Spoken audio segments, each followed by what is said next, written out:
Bonjour, nous voici revenus pour notre 6e vidéo. Alors cette 6e vidéo va être sur un sujet qui vous énerve, qui vous agace, que vous n'aimez pas. C'est comme les ombres, c'est la perspective. Alors la perspective, ça sert à quoi? Ça sert en fait à ce que notre papier, qui est en 2 dimensions, c'est-à-dire qu'on a simplement la hauteur et la largeur, prennent suffisamment vie pour qu'en fait on puisse voir ce on ne peut pas voir, c'est la profondeur, c'est-à-dire passer en 3 dimensions. Alors donc à l'ancienne on appelle ça la perspective, les petits jeunes appellent ça la 3D, c'est la même chose. Alors la première chose dont on se sert pour faire de la perspective, c'est ce qu'on appelle la ligne d'horizon. Alors la ligne d'horizon, en fait tout le monde sait ce que c'est. Quand on est dehors et au bord de la mer, ça c'est votre feuille, hein. Donc je vais dessiner un certain nombre de rectangles qui sont simplement la symbolique de votre feuille. C'est la ligne qui sépare la mer et le ciel. Alors bien évidemment en ville, on ne la voit pas, mais généralement on est suffisamment intelligent pour pouvoir se l'imaginer. Donc ça, c'est quand on est dehors. Quand on est à l'intérieur, c'est-à-dire que par exemple, si on veut dessiner ses meubles, ce qui est un très très bon exercice de perspective. Franchement, là, on n'a un peu rien à faire. Dessiner sa chambre, dessiner ses meubles, dessiner les objets qu'on aime bien. Pour le coup, vous allez pouvoir croiser la vidéo sur les natures mortes et la vidéo sur la perspective. Donc pour revenir à ma ligne d'horizon, quand on est à l'intérieur, donc ici on va bien marquer extérieur, là on va marquer intérieur, et bien la ligne d'horizon, elle est beaucoup plus facile à appréhender, c'est ce qui va séparer le sol de vos murs. Je le dis et je le prouve. Voilà.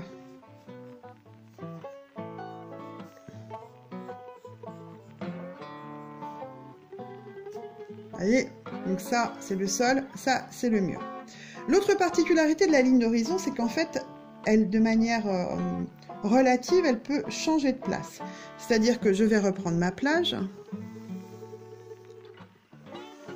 Voilà, toujours ma feuille en symbolique. Hein. Ma ligne d'horizon.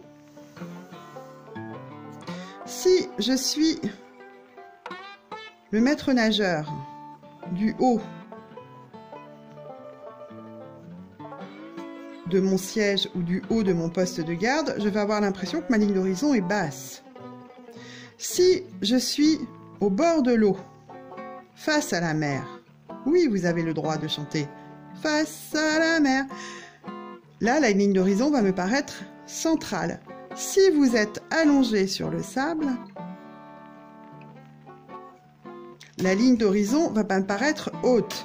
Bon, le truc, c'est que si vous êtes allongé sur le sable, en fait, vous vous en foutez, parce que vous n'êtes pas en train de dessiner, donc ça n'a aucune espèce d'importance. Donc, la première chose que nous allons faire pour apprendre à faire de la perspective, c'est d'abord placer une ligne d'horizon, de manière arbitraire. Alors, je rappelle ce que arbitraire veut dire pour les plus jeunes. Arbitraire, ça veut dire qu'on choisit sans aucune raison. Alors, là, il y en a quand même une, c'est juste vous faciliter le travail. Donc, de manière arbitraire, mais pour vous faciliter le travail, je vais tracer une ligne d'horizon centrale. Alors je tiens à dire que je préfère une ligne d'horizon qui soit pas tout à fait droite, mais qui soit tirée avec la main et l'œil, que de prendre une règle. Bien évidemment, vous avez le droit de prendre une règle. Je ne vais pas vous embêter pour ça, mais si vous pouvez en profiter pour vous entraîner, pour faire des traits horizontaux, verticaux, juste avec votre crayon et votre main, et ben ça fera un petit exercice en plus qui sera absolument nécessaire. Voilà, je vais poser un petit point qui va nous être bien utile et à l'opposé, de manière à peu près symétrique.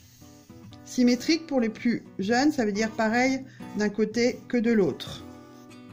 Donc à peu près, hein, pour le coup là on n'est vraiment pas au millimètre, je vais faire un cube ou un rectangle, une forme géométrique à 4 côtés. Voilà. Et là, c'est magnifique. On a l'impression d'être dans un vieux jeu Atari. Alors, Atari et les enfants, c'est celui qui a inventé le jeu vidéo en France. Et il y avait plein de vieux jeux très très simples. Et il y en avait qui ressemblaient à peu près à ça sur l'écran. Vous qui regardez Minecraft, ça doit vous faire marrer maintenant. Donc voilà. Donc ça, en fait, l'idée, c'est de faire une maison. Donc ça, c'est la façade de ma maison. Donc on est d'accord, notre maison, elle a des verticales et des horizontales. Donc elle a des horizontales sur la façade et elle a des horizontales sur le côté. Et c'est ça, en fait, c'est ce côté-là qui va donner l'impression de perspective. Donc je vais aller au point le plus bas, je vais le faire aller vers mon point, qui du coup va s'appeler le point de fuite. Du coup, il prend un nom bien spécifique, c'est le point de fuite. Même les robinets, ils ont des points de fuite.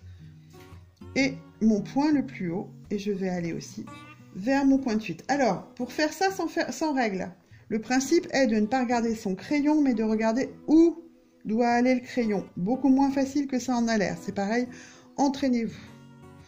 Donc voilà, donc on a un début, ça commence déjà un peu à ressembler à quelque chose. Ensuite, je vais mettre le toit de ma maison.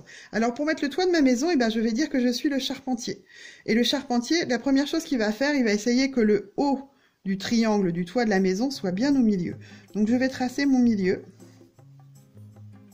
Pareil, essayez de le faire à l'œil, de le faire à l'œil. Je préfère un toit qui soit pas tout à fait au milieu, mais fait à l'œil, qu'un toit super au milieu quand on a mesuré. Et je vais descendre mes pentes de toit. Alors un toit, ça dépasse toujours un petit peu. C'est plus joli, et puis vous avez qu'à regarder le toit des maisons qui vous entourent, ça dépasse.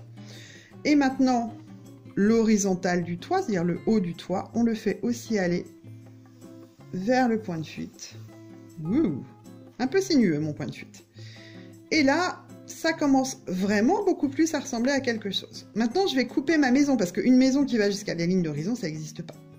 Donc, je ne vais pas faire une trop grande maison. Voilà, je vais faire une petite maison honnête. Je vais poser ma verticale.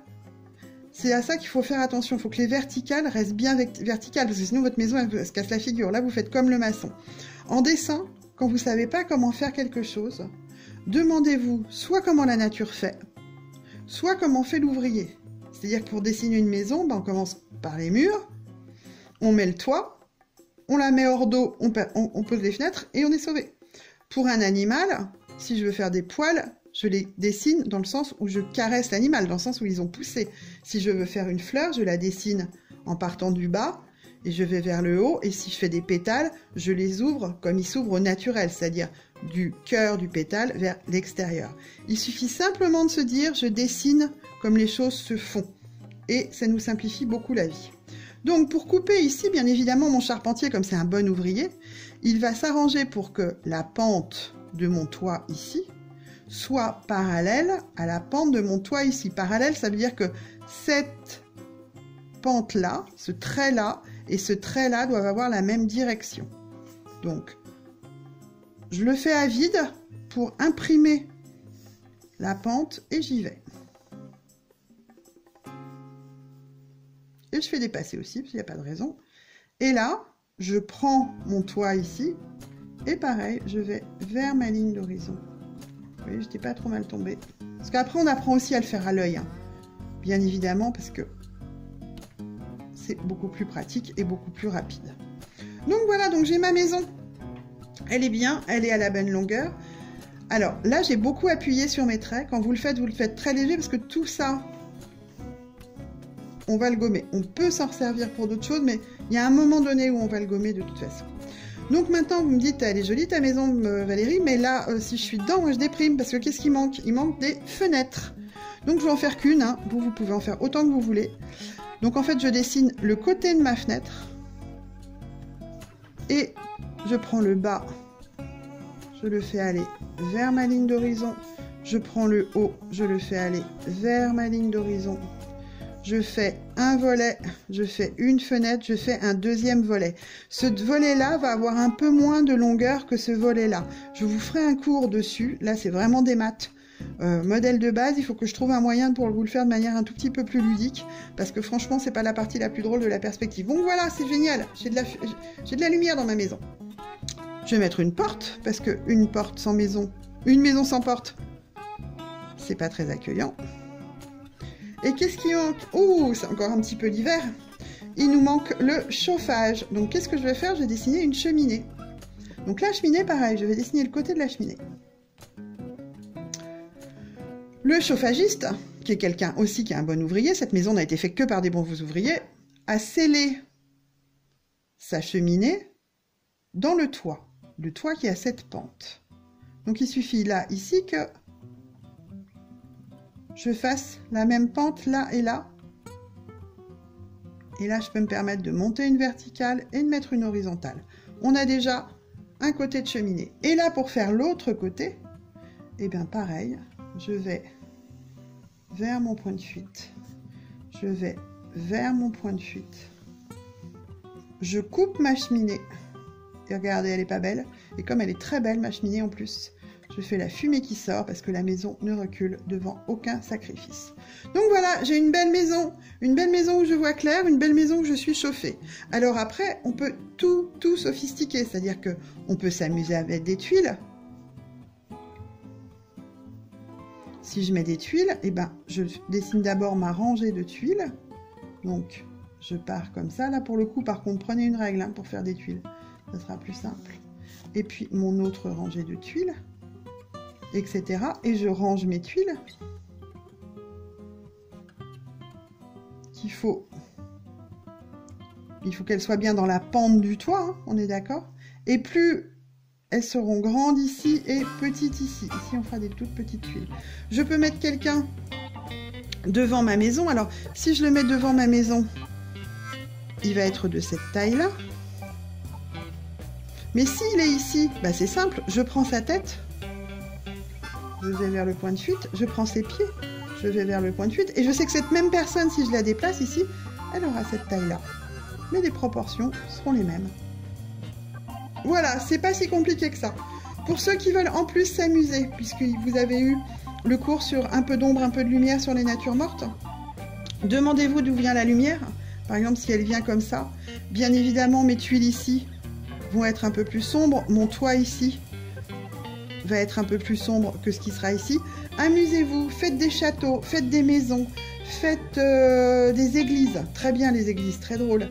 Voilà, toujours dans un premier temps avec mon point de fuite qui est dans ma feuille. Vous verrez que c'est assez rare, mais c'est bien pour démarrer, pour comprendre le système. Voilà, amusez-vous, amusez-vous, ça n'est que le but de tous ces cours, c'est de s'amuser et d'apprendre en même temps. Je vous rappelle que vous pouvez vous abonner à la chaîne pour surtout ne rien louper, ni de nos profs de musique, ni de nos profs de magie, ni de nos profs de yoga, parce que je crois qu'il y a le tout sur la chaîne de la SLC. Je vous souhaite une excellente journée et je vous dis à bientôt pour d'autres vidéos sur la perspective. C'est un vaste sujet. Ce qui est bien, c'est que c'est un sujet qui est toujours le même, c'est-à-dire qu'une fois qu'on a compris pour le restant de ses jours. Bonne journée, à bientôt!